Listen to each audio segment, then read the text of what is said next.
Shalom, Bapak Ibu Saudara yang Tuhan Yesus kasihi. Kembali kita akan merenungkan firman Tuhan di pagi hari ini dengan tema Pergi dan hasilkanlah buah yang tetap. Yohanes 15 ayat 16 berkata, "Bukan kamu yang memilih aku, tetapi akulah yang memilih kamu.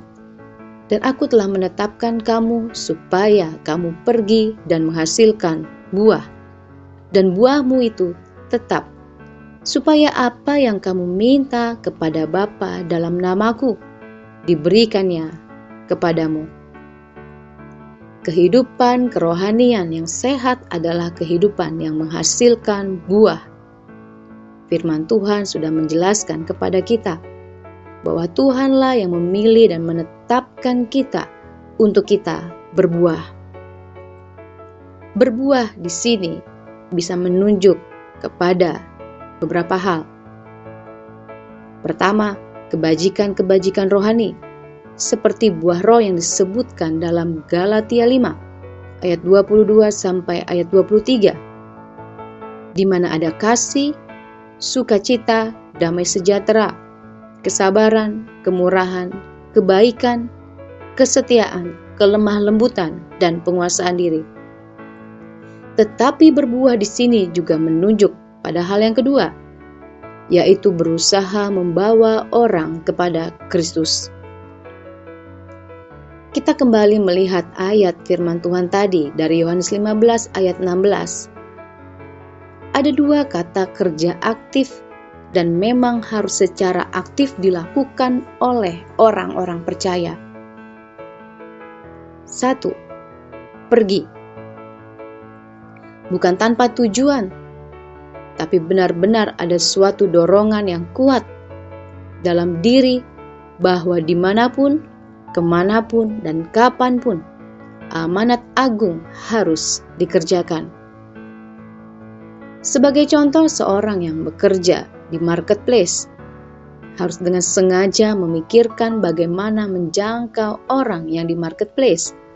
Atau contoh lain, seorang yang berstatuskan sebagai pelajar harus dengan sengaja memikirkan bagaimana memenangkan generasinya. Jika setiap kita dengan status kita yang berbeda-beda dengan sengaja memikirkan hal ini, maka kita akan menuai bersama-sama dan bilangan orang percaya akan semakin bertambah dan tertanam dalam rumah Tuhan. Setiap bidang atau area dalam dunia ini, ada orang-orang yang sedang menantikan jawaban atas persoalan mereka. Mereka berusaha pergi kemanapun untuk menemukan jawaban tetapi tidak mendapatinya. Karena itu, kehadiran kita sebagai murid Kristus dibutuhkan oleh mereka. Kita yang harus pergi menemui mereka dan menceritakan kabar baik ini. Yang kedua, kata kerja menghasilkan. Agar bisa menghasilkan buah, kita harus membuat perencanaan. Mulailah merencanakan siapa yang akan kita jangkau. Lalu doakan agar Roh Kudus menyiapkan hati mereka untuk mendengarkan Injil yang akan kita sampaikan. Dan bangunlah hubungan dengan mereka secara terus-menerus.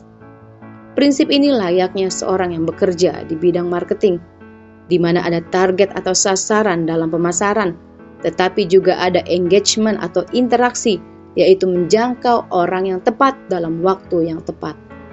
Proyek kita jauh lebih besar dari itu. Proyek kita berasal dari surga untuk dunia ini, untuk kepentingan banyak orang. Bagaimana respon kita menyikapi hal ini? Inilah waktu yang tepat untuk pergi dan menghasilkan buah. Ketika langkah pertama kita ambil, maka tidak sulit untuk mengambil langkah selanjutnya. Semakin menunda, akan semakin banyak yang terhilang dan binasa. Hasilkanlah buah, bukan besok, tetapi sekaranglah waktunya. Mari kita mulai aktif berbagi, aktif membangun hubungan, aktif mendoakan. Kiranya kita diteguhkan oleh firman Tuhan. Amin.